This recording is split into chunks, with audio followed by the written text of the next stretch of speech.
Em nome do Pai, e do Filho, e do Espírito Santo. Amém. Queridos irmãos e irmãs em Cristo, hoje, 1º de março, primeiro sábado do mês, da 7ª semana do tempo comum. O evangelho que iremos escutar é tirado do capítulo 10 de São Marcos, versículos de 13 a 16. Naquele tempo, traziam crianças para que Jesus as tocasse. Mas os discípulos as repreendiam. Vendo isso, Jesus se aborreceu e disse: Deixai vir a minhas crianças, não as proibais, porque o reino dos céus é dos que são como elas. Em verdade vos digo, quem não receber o reino de Deus como uma criança, não entrará nele. Ele abraçava as crianças e as abençoava, impondo-lhes as mãos. Palavra da salvação. Glória a vós, Senhor. Enquanto abraçava uns pequeninos que faziam estripulias e incomodavam os discípulos rabugentos, que queriam a exclusividade sobre o Mestre, Jesus deu-nos o mapa do céu. Quem não receber o reino de Deus como uma criancinha, não entrará nele. E em que consiste esta atitude, hein? O que devemos imitar numa criança para merecermos o reino dos céus? Muitos escritores cristãos e teólogos já gastaram muita tinta para explicar a respeito deste evangelho, falando da humildade, do coração puro, da simplicidade das crianças e etc. Acredito que Jesus queria nos ensinar algo maior do que estas virtudes que uma criança possui. Existe uma outra virtude que as crianças, os pequeninos nos ensinam, que é fundamental para merecermos um dia entrar no reino dos céus. A atitude da criancinha pequena, e assim podemos perguntar também a pequena Terezinha do Menino Jesus, consiste em ver a Deus como um papai querido, chamá-lo de Abá, como Jesus fazia, e confiar cegamente no amor do Pai, certo de que nada nos faltará. Quando for necessário, Ele mesmo nos recompensará. Esta atitude de confiança nele e nos tomará em seus braços.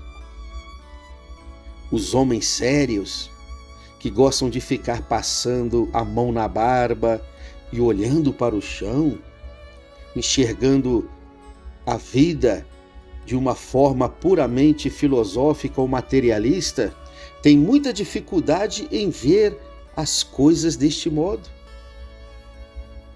Acham que o caminho do céu é uma áspera escalada e só se merece o colo de Deus depois de muito sacrifício, intermináveis rosários, romarias penosas, subidas pelas escadarias da Penha ou da Aparecida do Norte, vigílias e mais vigílias de oração, autoflagelação, jejuns intermináveis. Muitos acreditam que só vão conseguir completar a sua escalada para o céu depois de grandiosos sacrifícios. É claro, ninguém entrará no reino dos céus sem sacrifício, sem renúncias, sem vencer a si mesmo, sem oração. Porém, mesmo com tudo isso, se nos faltar esta lição que as crianças nos dão, a confiança no papai, jamais entraremos no reino dos céus. Uma confiança que temos dificuldade de cultivar em nossa vida cristã ou em nossa vida de filhos deste Pai do céu. Porque, mesmo que digamos que confiamos em Deus, basta as coisas começarem a sair do jeito que não planejávamos, basta os nossos planos serem bagunçados pela própria providência divina ou pelas circunstâncias da vida, e já lançamos um olhar de fúria para o céu e perguntamos como crianças aborrecidas com o Pai: meu Deus, por que me abandonaste?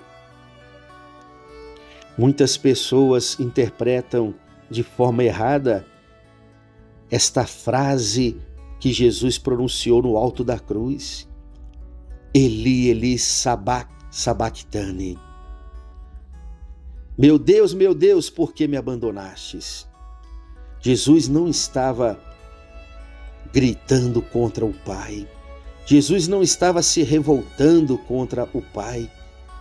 Ele rezava o Salmo 22 no alto da cruz. Era assim que os bons judeus faziam no seu dia a dia, rezavam os salmos. E Jesus ali, no alto da cruz, se sentia abandonado, sim. Ao mesmo tempo que ele sabia que não estava abandonado pelo Pai.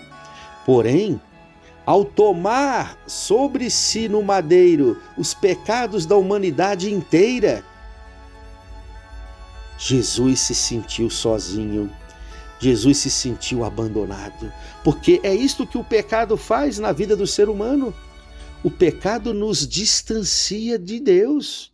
E por isso, Jesus, o Filho por excelência, ao tomar os pecados da humanidade inteira sobre si, ele se sente distante do Pai. E faz uso do Salmo 22 para expressar o seu grito de dor. Porém, Jesus não rezou apenas aquela parte. Se vocês continuarem lendo o Salmo 22, verá que no final o salmista se entrega confiantemente nas mãos de Deus. Como Jesus, no final da sua vida, se entregou confiantemente nas mãos do Pai. Suas últimas palavras foram estas: Pai, em tuas mãos eu entrego o meu espírito. Era como se Jesus estivesse dizendo: Pai, em tuas mãos eu entrego a minha vida, o meu ser, a minha confiança incondicional. Por isso, sem essa atitude das criancinhas, atitude de confiar de forma incondicional no seu papai terreno, e nós temos um pai que é muito mais perfeito do que os nossos pais terrenos. Os pais terrenos são capazes de abandonar os seus filhos. Quando os filhos se tornam rebeldes, ovelhas desgarradas, ou quando não atendem mais às expectativas dos seus pais. Sim, os pais terrenos são capazes de abandonar os seus filhos, mas o nosso Pai do céu jamais nos abandonará.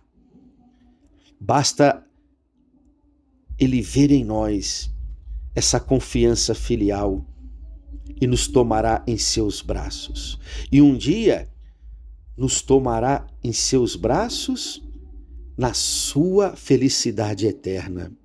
Louvado seja o nosso Senhor Jesus Cristo. Para sempre seja louvado. O Senhor esteja convosco. Ele está no meio de nós. Abençoe-vos o Deus Todo-Poderoso, o Pai e o Filho e o Espírito Santo. Amém.